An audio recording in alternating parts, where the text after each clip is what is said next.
Hola a todos, en este video vamos a continuar con conceptos de la geometría analítica.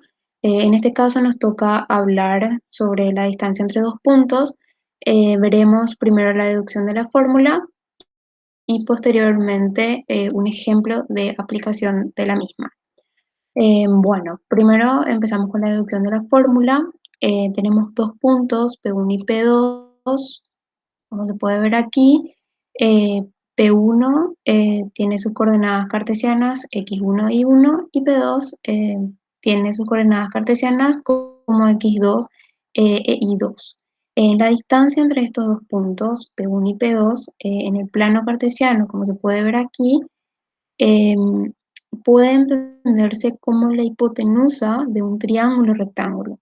La hipotenusa sería la distancia entonces que existe entre P1 y P2. Entonces, como podemos ver acá, un triángulo rectángulo y que la hipotenusa es la distancia entre ambos puntos, entonces simplemente aplicando el teorema de Pitágoras ya es posible hallar ese valor.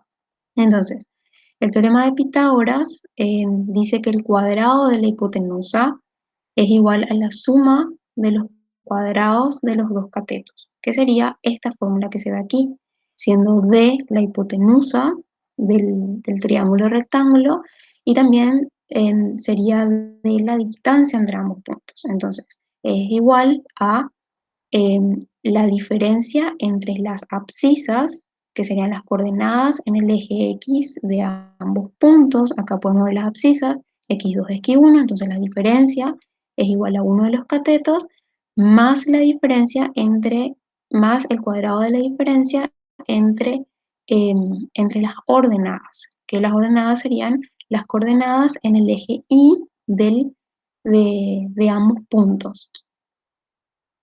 Entonces, acá podemos ver la coordenada en Y del punto 2 es I2 y la coordenada en Y del punto 1 es I1. Entonces, I2 menos I1 sería el valor del otro cateto.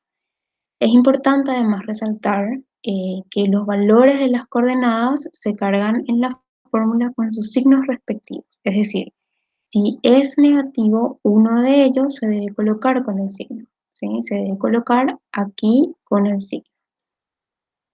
Bueno, acompañado del número, ¿verdad? Bueno, entonces finalmente se aplica el teorema de Pitágoras, que es lo que podemos ver aquí, y se tiene esta fórmula final, ¿verdad?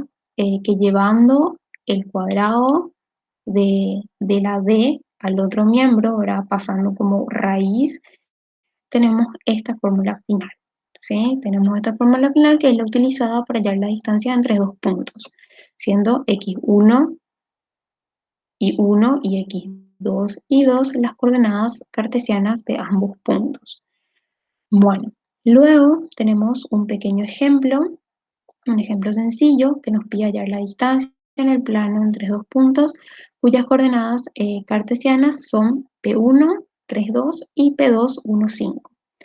Entonces, tenemos los dos puntos, ¿sí? Tenemos los dos puntos con sus coordenadas respectivas y aplicando la fórmula aprendida de distancia entre dos puntos, que sería esta que se ve aquí, podemos comenzar ya a reemplazar los valores, ¿sí? Entonces, x1 e y1 van a ser los valores de las coordenadas del punto 1, ¿sí? Entonces, 3 y 2, que pues se puede ver aquí. Y el otro, x2 e y2, van a ser las coordenadas cartesianas del punto 2, ¿sí? Que se puede ver aquí, que es 1, 5. Entonces, 1 menos 3 al cuadrado más 5 menos 2 al cuadrado. Este cuadrado pasa como raíz al otro miembro, entonces se tiene esta fórmula.